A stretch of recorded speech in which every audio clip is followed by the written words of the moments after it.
नमस्कार दोस्तों, मैं हूं डॉक्टर विजय केसवानी, वास्तु एस्ट्रो एक्सपर्ट तथा टैरो कार्ड रीडर। दोस्तों, आज हम जानेंगे कि अगर आपके घर का, ऑफिस का, फैक्ट्री का, बंगलों का अगर मुख्य द्वार दक्षिण दिशा में है तो आपके जीवन पर उसके क्या दुष्परिणाम हो सकते हैं। और अगर आप वीडियो के अंत तक बने रहेंगे तो हम आपको कुछ खास उपाय बताएंगे जो करने से आप इन प्रॉब्लम से निजात पा सकते हैं, या कम से कम थोड़ा बहुत तो रिलीफ आपको अवश्य प्राप्त होगा। तो शुरू करते हैं।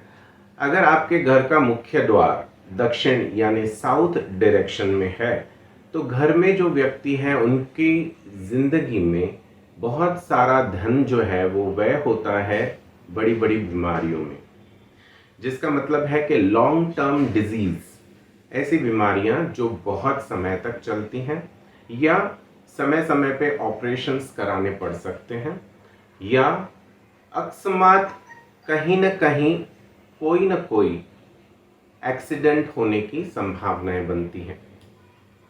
और ये एक्सीडेंट ज़रूरी नहीं है कि कोई ट्रक से हो गया, या हम कभी रैश ड्राइविंग कर रहे हैं, कार चला रहे हैं तो ही हो सकता है।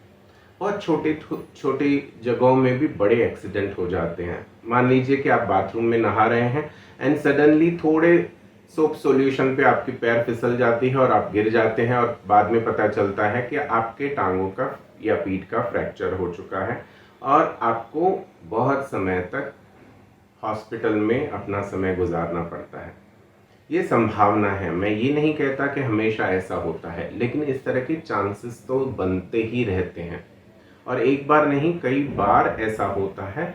अगर इस तरह के वास्तु दोषों का निवारण ना हो तो काफ़ी मुसीबतों का सामना भी करना पड़ता है। समय समय पर घर में क्लेश बना रहता है। यहाँ तक कि हमारे शास्त्रों में तो दक्षिण दिशा को यम की दिशा तक भी माना गया है। यानी जो व्यक्ति ऐसे घर में रहते हैं उनके घर में किसी न किसी व्यक्ति की बिना किसी कारण के कोई हम ऐसे कह सकते हैं कि आपको लगेगा कि छोटी सी उनको बीमारी है, लेकिन सडनली कुछ ऐसे प्रॉब्लम्स हो जाते हैं जिसके कारण उनकी मृत्यु भी हो सकती है। ये कोई डराने वाली बात नहीं है। मैं ऐसे नहीं कहता कि आपका अगर दक्षिण दिशा में घर का मुख्य द्वार है, या ऑफिस का है, या फैक्ट्री का है, तो आपने दरवाज़ा अगर खोल दिया तो आपके घर में यम देवता साक्षात आ जाएंगे। ऐसा नहीं है। दक्षिण दिशा में कुछ पॉजिटिव चीज़ें भी होती हैं, कुछ नेगेटिव चीज़ें भी होती हैं। नेगेटिव मैंने आपको बता दी कि इस तरह के प्रॉब्लम्स का आपको सामना करना पड़ सकता है।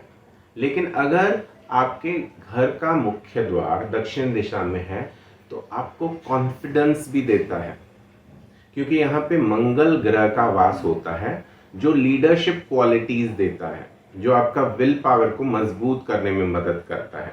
तो ऐसे में किया क्या जाए? क्या दक्षिण दिशा वाला घर, मकान, दुकान, फैक्ट्री खरीदना चाहिए या नहीं?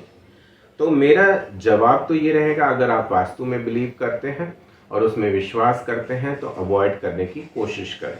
पर अगर इस तरह का घर, दुकान, वाहन, या घर, दुकान, मकान या फैक्ट्री इस तरह के वास्तु दोष वाली जगह में है तो आप उसका बहुत ही सिंपल से तरीके से रिलीफ तो पा सकते हैं।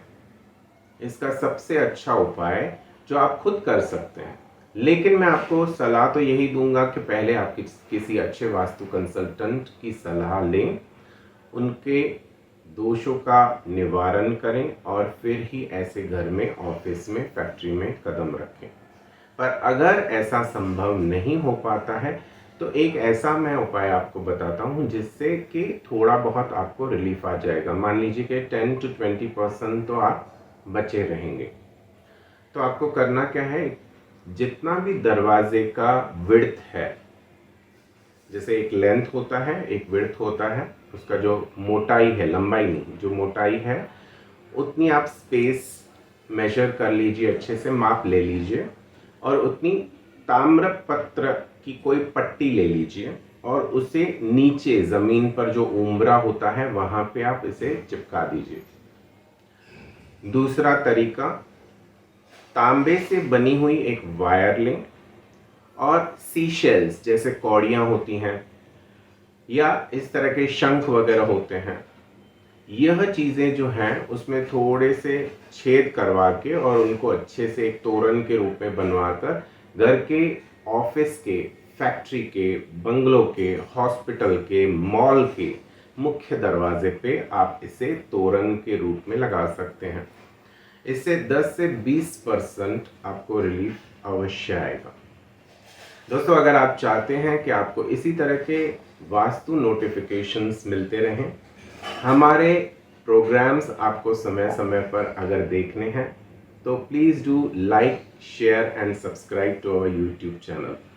अगर आपकी वास्तु या ज्योतिष से संबंधित समस्याएं हैं, उनका समाधान पाना चाहते हैं या हमसे वास्तु विजिट्स प्रोफेशनली करवाना चाहते हैं तो स्क्रीन पर आपको हमारे नंबर्स मिल जाएंगे। आज के लिए इतना ही। हम फिर मिलेंगे इसी समय इसी चैनल पर। तब तक के लिए विजय केसवानी को आज्ञा दें। जय श्री राम।